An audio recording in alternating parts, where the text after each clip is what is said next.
욥기 38장. 그때 여호와께서 폭풍 가운데서 욥에게 말씀하셨습니다. 무식한 말로 나의 뜻을 어둡게 하는 자가 누구냐? 너는 허리띠를 동여매고 대장부처럼 일어나서 묻는 말에 대답하라. 내가 땅에 기초를 세울 때 너는 도대체 어디에 있었느냐? 내가 그렇게 많이 알거든 대답하라. 누가 그 수치들을 재고 줄자를 대어보았느냐? 땅의 기초를 무엇으로 단단히 고정시켰는지 그 모퉁이 돌을 누가 놓았는지 아느냐? 그때에 새벽별들이 노래하였고 모든 천사들이 흥에 겨워 소리를 질렀다.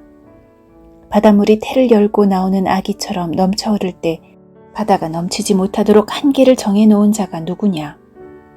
그때 나는 구름으로 바다를 덮고 짙은 어둠으로 그것을 둘러쌌으며 바다의 경계를 지었고 그것의 문빗장과 문을 달았다.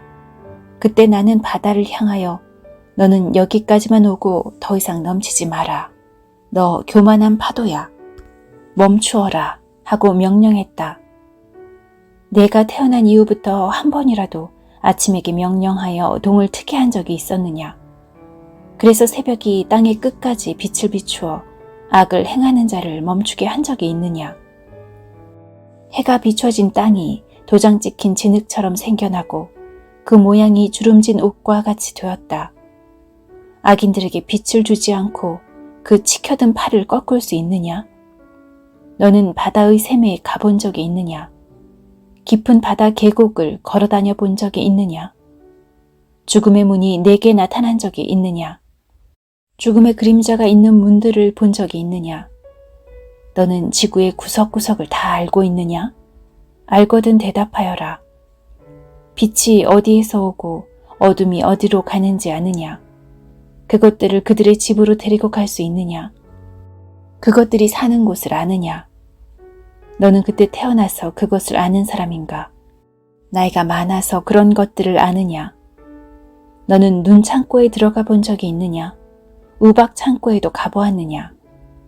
그것들을 어려운 때 전쟁이나 싸움에 사용하기 위해 내가 보관하고 있다. 너는 번개가 흩어지는 곳이나 동풍이 땅에서 흩어지는 곳을 알고 있느냐? 누가 폭우의 길들을 내었느냐? 천둥의 길을 누가 마련했는지 너는 아느냐? 사람의 흔적이 없는 곳, 아무도 없는 사막에 비를 내리고 더없이 메마른 땅에 물을 대고 그곳에 싹을 돋게 하는 이가 누구인가? 비를 낳은 아버지가 있느냐? 이슬방울은 누가 낳았느냐? 얼음은 누구에게서 나왔으며 하늘의 서리는 어디에서 태어났느냐?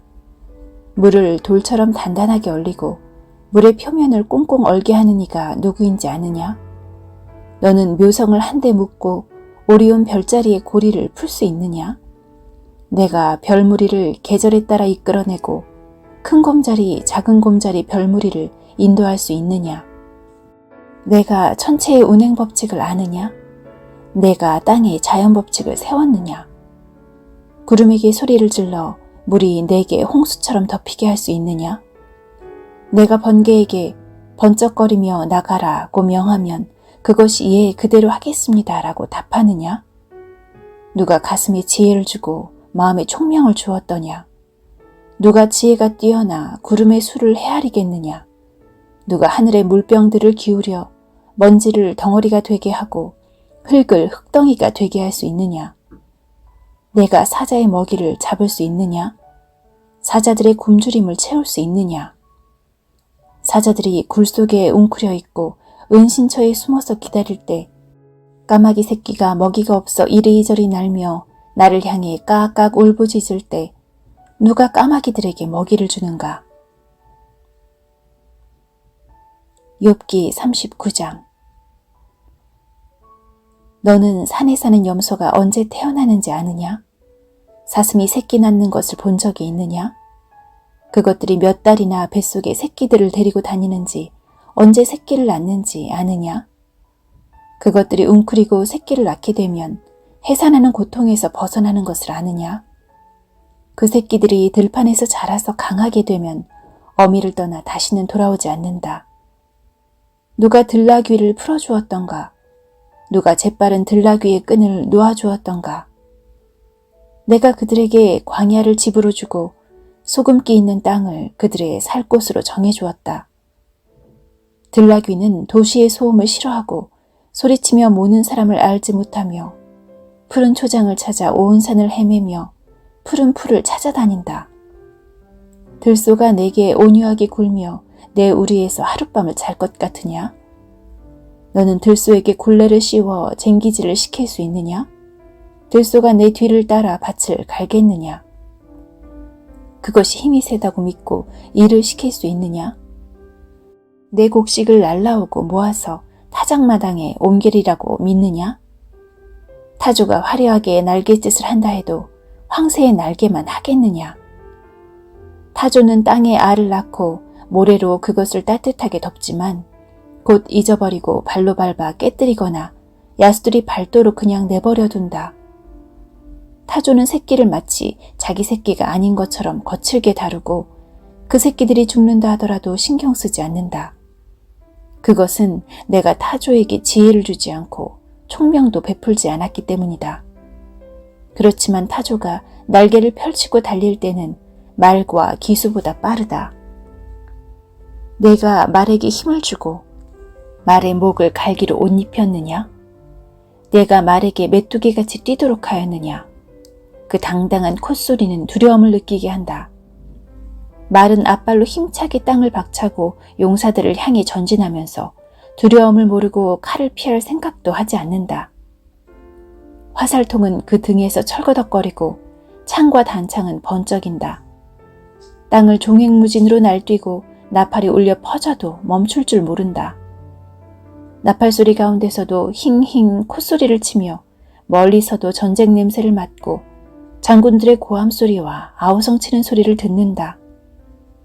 내가 두 날개를 남쪽으로 펴고 날 것을 내가 명령했느냐? 독수리가 높이 치솟아 자기 둥지를 만드는 것도 내 명령에 따른 것이냐? 매는 아찔한 낭떠러지에 살며 사람이 접근할 수 없이 까마득한 바위 틈에 산다. 독수리는 그곳에서 먹이를 찾아 멀리까지 내다본다. 시체가 있는 곳에 독수리가 있고 그 새끼들도 그곳에서 피를 빨아먹는다. 욥기 40장. 여호와께서 욥에게 말씀하셨습니다. 너는 아직도 전능자와 논쟁하려 하느냐? 나 하나님을 비난하는 사람은 대답하여라. 그러자 욥이 여호와께 대답했습니다. 저는 정말 무가치한 사람입니다. 제가 무슨 대답을 하겠습니까? 단지 입을 가릴 뿐입니다. 나는 한 번 말을 했고 대답지 않겠습니다. 두 번 말했고 더 이상 않겠습니다. 그때 여호와께서 폭풍 가운데서 욥에게 대답하셨습니다. 너는 대장부처럼 허리를 동여매고 묻는 말에 대답하여라. 네가 내 판단을 무시하여 자신을 옳게 여기고 나를 비난하느냐? 내가 하나님처럼 강하단 말이냐? 내 목소리가 천둥 같단 말이냐? 그렇다면 너는 이제 위엄과 탁월함으로 단장하고 영광과 위엄으로 옷을 입어라. 그리고 내 분노를 터뜨려 보아라. 거만한 자들을 모조리 낮추어 보아라. 교만한 자들을 찾아서 겸손하게 굴복시키고 악인들을 그 자리에서 짓밟아 보아라. 그들을 모두 흙 속에 묻어 저들의 얼굴을 무덤에 묻어라. 그렇게 하면 나도 내 힘이 너를 구원할 수 있다고 인정하겠다. 저 하마를 한번 살펴보아라. 내가 너를 만들 때 함께 만든 것이다. 그것은 황소처럼 풀을 먹는다. 그의 허리 힘이 얼마나 센지 보아라. 그 백가죽에 뻗치는 힘살을 주목해 보아라. 백향목처럼 꼬리를 치는 저 모습과 힘줄이 얽힌 저 허벅지 근육을 보아라. 그 뼈들은 청동관같이 단단하고 갈비뼈는 무쇠 박대기 같구나. 그것은 내가 창조한 작품 중 가장 위험한 것이다. 그것을 만든 나도 칼을 가져야 그것에게 접근할 수 있다. 산들은 그것을 위해 식물을 만들어내고 모든 들짐승이 그 곁에서 뛰어논다. 그것이 연꽃 아래 누워 늪속의 갈대 가운데 자기를 숨기면 연꽃잎이 그것 위에 그늘을 들이우고 강가 버드나무도 그를 둘러싼다. 강물이 차고 넘쳐도 요단 강물이 넘쳐 흘러 자신을 삼키려 해도 그것은 꿈쩍도 하지 않는다. 누가 감히 그것을 잡겠으며 끌고 가서 그 코를 꿰을 수 있겠느냐. 욥기 41장. 내가 낚시고리로 악어를 끌어낼 수 있겠느냐? 끈으로 그의 혀를 맬 수 있겠느냐? 그의 코에 끈을 꿰고 갈고리로 그의 턱을 낚아챌 수 있겠느냐? 그것이 내게 살려주세요 하며 애원하겠느냐? 부드러운 말로 간청하겠느냐? 그것이 너와 약속을 하여 평생 너의 노예가 될 것 같으냐? 내가 그것을 세워 놓을 수 있는 것처럼 만들어 내 어린 소녀들에게 쥐어줄 수 있겠느냐? 어부들이 그것을 가지고 상인들에게 팔 수 있겠느냐? 상인들은 그것을 가게로 가지고 나와 팔 수 있겠느냐?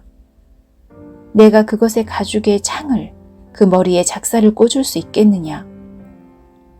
그것에게 내 손을 대어보아라. 그것이 날뛰면 내가 다시 그런 일을 할 생각이나 하겠느냐? 그것을 굴복시킬 수 있다는 생각은 헛된 것이 아니겠느냐?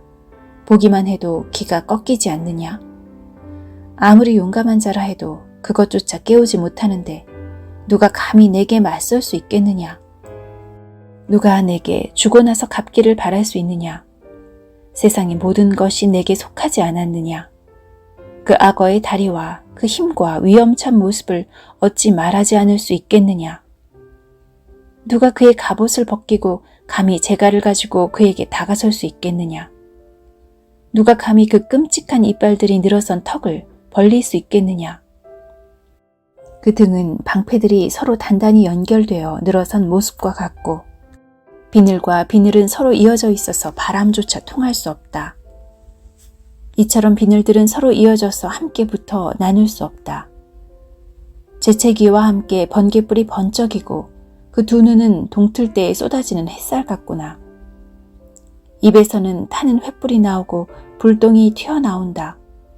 그 두 콧구멍에서 연기가 뿜어나오니 마치 끓는 솥에서 나오는 것 같구나. 입김이 숯불을 일으킬 것 같으니 그 입에서는 불꽃이 쏟아진다. 그 목덜미에 힘이 있어 그 앞에서는 절망도 달아난다. 근육들은 서로 단단히 엉켜있고 견고하여 떼어낼 수 없구나. 그 심장은 돌같이 단단하고 맷돌 아래짝처럼 강하구나. 그놈이 한번 일어나면 강한 자도 그 위세 앞에 겁을 먹고 뒷걸음질 친다. 칼로 찔러도 소용이 없고 창이나 표창, 단창도 아무 소용 없구나. 악어는 철을 지푸라기처럼 구리를 썩은 나무처럼 생각하니 화살을 쏘아도 꿈쩍하지 않고 물맷돌도 그것에게는 날리는 겨와 같다. 몽둥이를 지푸라기처럼 여기고 표창을 날려도 코웃음만 칠 뿐이다. 그것의 밑바닥은 날카로운 질그릇 같아서 진흙에서 쟁기질한 것 같은 자국을 만든다.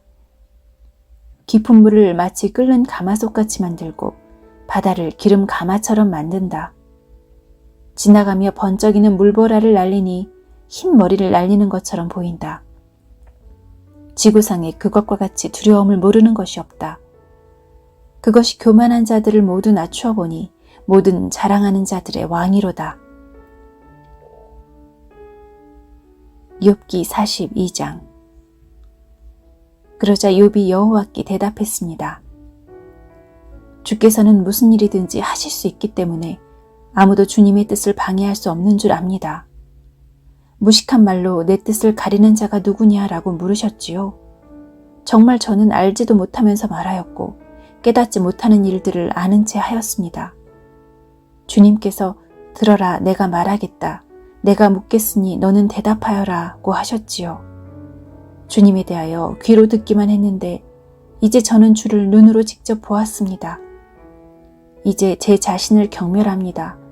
그리고 티끌과 제 가운데서 회개합니다.